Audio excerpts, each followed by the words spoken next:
Hi, I'm Tony Tona with Action Coach Tampa Bay, one of the partners here at the firm. You might be catching yourself saying this, I'm just going to do it myself. No one will do it as well as I will. Well, that's interesting because when you do that, it is very difficult to build the business. We always like to say that you have to let go to grow. So probably some of the difficulties you're having as a result of doing everything yourself is you're the one that's staying late. And the business books tell us that the people that work the longest are normally not the people that are the most efficient. Maybe you find yourself asking yourself, what did I get done today? Or probably most importantly, do I have time for my family and for my life?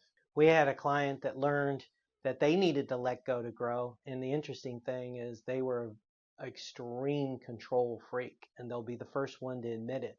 But as a result, they basically pulled themselves out of an office from a brick and mortar. And then they were walking around scratching their head for 2 weeks trying to figure out what to do. And she realized it was time to work on the business. So she began to work on the business, and month after month, she got things accomplished.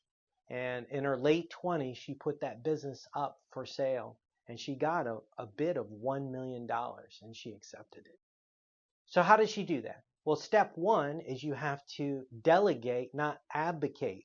What's the difference? Well, abdicating, if you think about it, it's an old term. It talks about kings. And what they do is they step down from the throne and they give all their authority to someone else.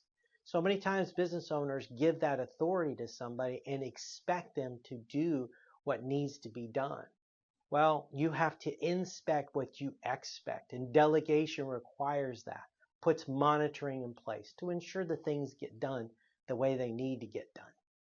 Another technique that the clients like to use is they write things down. By putting a policy manual in place, you train. And after that training process is over, maybe they utilize videos or policy manual.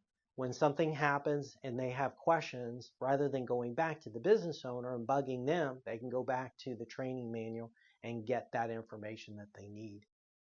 This also creates an environment where they think for themselves. And employees that think for themselves are employees that grow with the business and help the business grow. So letting go to grow, that's what's going to build the business. And as a result, you'll have a business that works without you. If you would like us to help you with these challenges, please book a discovery call and click the button below, and we'd be happy to do so.